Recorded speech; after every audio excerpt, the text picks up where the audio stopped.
Colorado is a blue island. The red wave that swept America last night, Donald Trump's resounding victory that moved margins his way, even in places he didn't win, it just didn't really materialize in Colorado. In fact, about half of this state's counties moved against the national shift toward Trump and slid to the left. Politics guy Marshall Zellinger set out to discover why.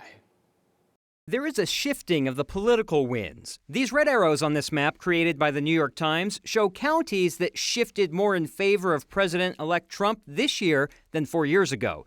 If you're looking for blue, we need to zoom into Colorado. These colors do not indicate which candidate won that county. They show which candidate did better compared to 4 years ago.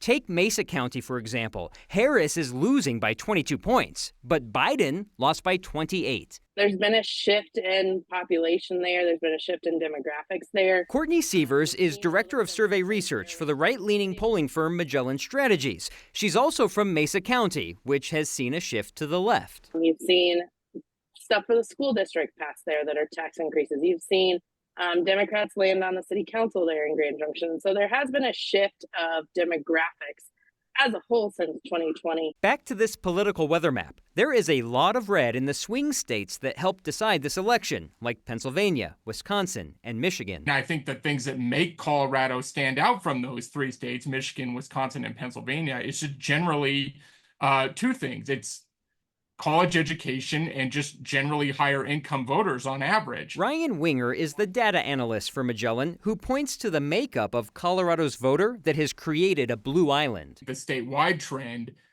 is just you do have more of these college educated voters that are maybe voting on things other than their own economic well-being because they have the luxury of doing so. Magellan's CEO David Flaherty also suggests Colorado voters just want candidates with less baggage. The drama from the Republican Party at the state level, as well as Lauren Boebert and Donald Trump, that continues to have unaffiliated voters to have pause in being, I don't know if I want to vote for this Republican because I may not be sure what I'm going to get. I want to look at this map a little closer because I know it wasn't up long enough in that story. Again, this isn't where a candidate won. It's how they performed compared to 4 years ago. The darker the blue, it means that Harris did at least 3 points better than Biden from 4 years ago. The dark red means Trump did at least 3 points better than he did 4 years ago.